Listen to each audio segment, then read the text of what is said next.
Hey guys, Lytane here, and I just saw the movie Split, and now I'm on like an M. Night Shyamalan high. So I would like to look back at one of his older films, one that kind of gets overlooked a lot.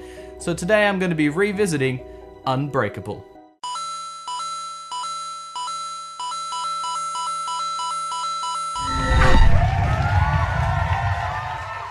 Picture, if you will, a year before movies tried to have twists, a year that had barely any superheroes, a year that we were all innocent, a year before the Y2K. Yes, that year would be 1999. It was this year that a new and up-and-coming director hit the scene with his now famous movie called The Sixth Sense. This movie single-handedly changed mainstream cinema. For better or worse, that's up to you. The twist of this movie was so good that it shot M. Night Shyamalan into fame, so when he decided to do another movie, Hollywood said yes, and everyone eagerly awaited what would be next. Unbreakable was released in the year 2000, and it stars Bruce Willis as David Dunn, a man in his late 30s that is stuck in a security job that he doesn't like, in a marriage that is also falling apart. Wow, sounds like another character of his, but that movie can die hard. At the start of the film, Willis is coming back from a trip to New York on a train when it suddenly derails in an unfortunate accident, killing everyone on board. All except Bruce Willis, of course, who mysteriously gets out of the crash without a scratch on him.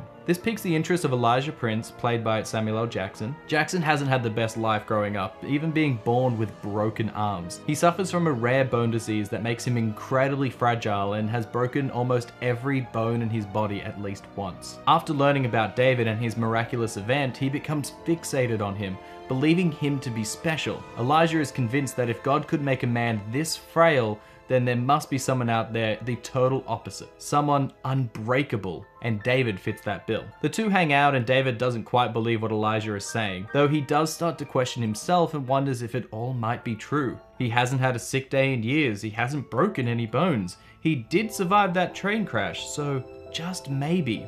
Is David just lucky with a great immune system, or is he truly unbreakable?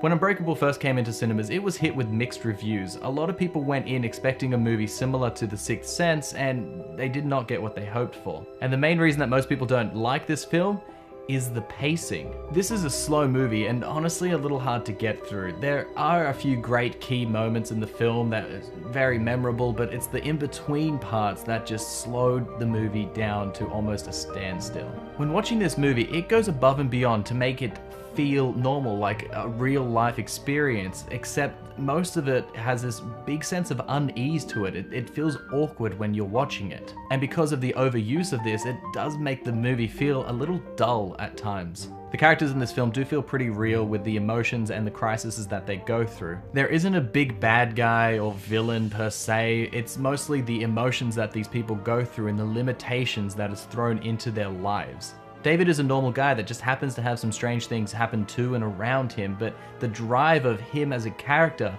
is to get through his emotional crises and his real life dramas. His life is falling to pieces, and that is his motivation. Nothing to do with being unbreakable or not. That is like a side plot to his character. We do spend quite a bit of time with these characters, and we get to see some of their more mundane parts of the life, which does make them feel more real, but it honestly makes the movie slow down and it feels like a chore to get through at times. As I said, this whole film has a sense of unease and unnaturalness to it. There are many drawn out shots and parts of this film that are just continuous shots instead of using cuts. The reason for this unease is to put you, the viewer, into David's head in order to better experience what he is going through. He is feeling this unease. He is feeling drawn out of life. He is expecting something else, but even he, like us, just aren't getting it. It was a clever way for Shyamalan to make us feel for the character, but in the same time it goes a little too far at times, which alienates a lot of people watching. When normal people are watching this, they just get bored and don't really understand why, because the average person doesn't go into movies expecting things to be deep. The thing is that Shyamalan used similar techniques in The Sixth Sense, but due to the horror themes, it felt a little better, and the twist ending made people think that it was fine. The two main characters of David Dunn and Elijah Prince are very fun to watch. Both of them are at a point in their life where they are unhappy and are looking for something more. They are both complex with clear motivations, and they complement one another greatly. Willis is so somber and sad instead of his usual action self, and Jackson plays an eccentric quite well. There aren't too many side characters here, with the wife being one and the son being another. Both of these are just fine in the film and help flash out David's life, and they even get a few good scenes together. The son can be a little doughy-eyed and unconvincing at times, but for a child actor, he's more than fine. There are a few scenes in this film that really stand out and look just gorgeous. There are times when characters will have a flashback and the style of it looks so nice. It is washed out with colors bordering on black and white, with the person of interest in a bright hue and color to make them stand out. There is one scene in this film that makes me just absolutely cringe every time I think about it.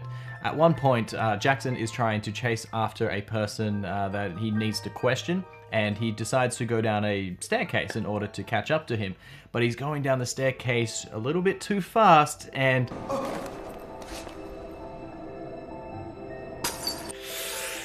Ooh. The sounds and the visuals at this part of the film is just... oh my god, it is brilliant and horrifying all at the same time. Soon after that, it then cuts to him in a hospital bed, and the face that he pulls, oh gosh, he is just dead on the inside. He just has no emotion, and as the doctor is reading out all the bones that he has broken after his little stunt, you can't just help but feel for him in this moment. And because the movie before this was a little slow, it just really breaks up the pace and you just get really shocked. Another scene is when David's son is convinced that he is unbreakable, so he pulls out a gun on him. It is a really intense scene, and it's actually based on a real life event. Christopher Reeves, the man who plays Superman, had the same thing happen to him, but luckily Reeves was able to talk the kid down, or else this could have ended really sadly. There are a few goofy parts in this movie as well, and my personal favorite is when Elijah is sulking because he and David have had a fight and he's broken all of his bones and everything.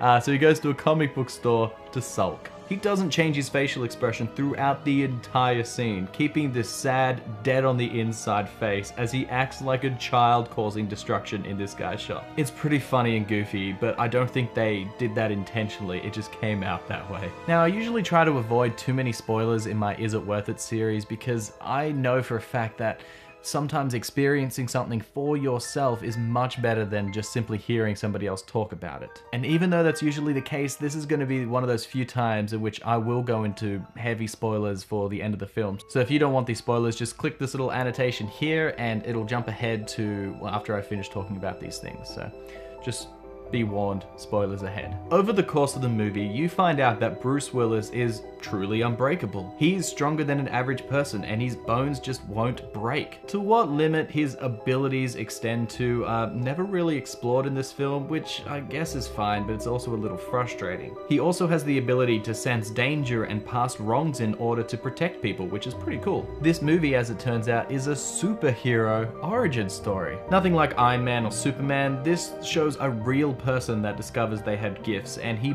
barely even uses them. By the end, he accepts who he is and what he can do, even going as far as saving 2 children from their killer father. This build-up of his character is so good, but I wish they had explored his potential and his powers a little bit more. They gave him a weakness to water because everyone needs a weakness, so he can drown, and he doesn't appear to be as strong when in the rain, but with how much time and effort is spent on setting up the character, I would have liked a little bit more of the hero side of things. Now, we all know that M. Night Shyamalan is famous for his twists, and this movie is no exception. The big reveal in this film happens right near the end when Elijah shakes David's hand, and David sees that Elijah has caused 3 different disasters, including the train accident from the beginning of the film, killing hundreds of people. He did this just to find the one man that could survive. It was a little easy to see coming, but still shocking at the same time, and I really like his speech at the end and part of his reasoning. He even gives himself a supervillain name.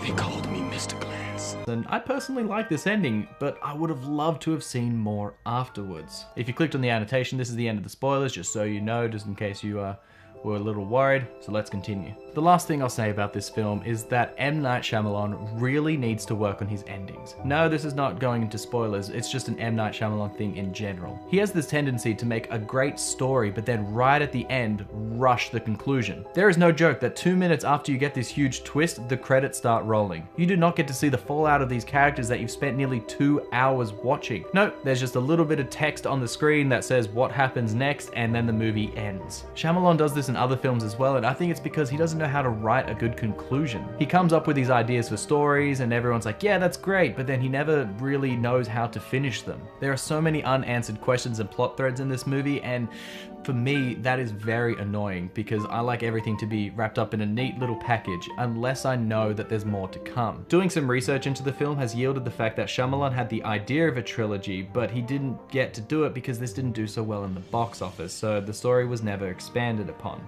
Well, not really expanded upon, but let us not split hairs. Unbreakable is, in my opinion, mostly worth it. And it's really hard because I have mixed feelings about this film. I actually enjoy it. I like the sense of unease that is given and the journey that you see Bruce Willis go through in the entire film. I like the strange filming tactics, but at the same time, it is hard to recommend this film due to exactly the same reasons I just listed. It is slow and not all that much happens, and some of the more interesting parts don't even get expanded upon in ways that you would normally expect them to. And most importantly, the ending needs a lot of work because it was just so rushed. While it might not be a perfect film, it does have quite a few great scenes and memorable moments sprinkled throughout. It is definitely something that you should watch at least once in your life and decide upon yourself if you enjoyed it or not, because this film is most certainly not for everybody. So don't forget to write down in the comments what you thought. I know a lot of people don't actually like this film and it is a little bit slow, but I'm curious to see what you guys think. And don't forget to like and subscribe, okay? Bye!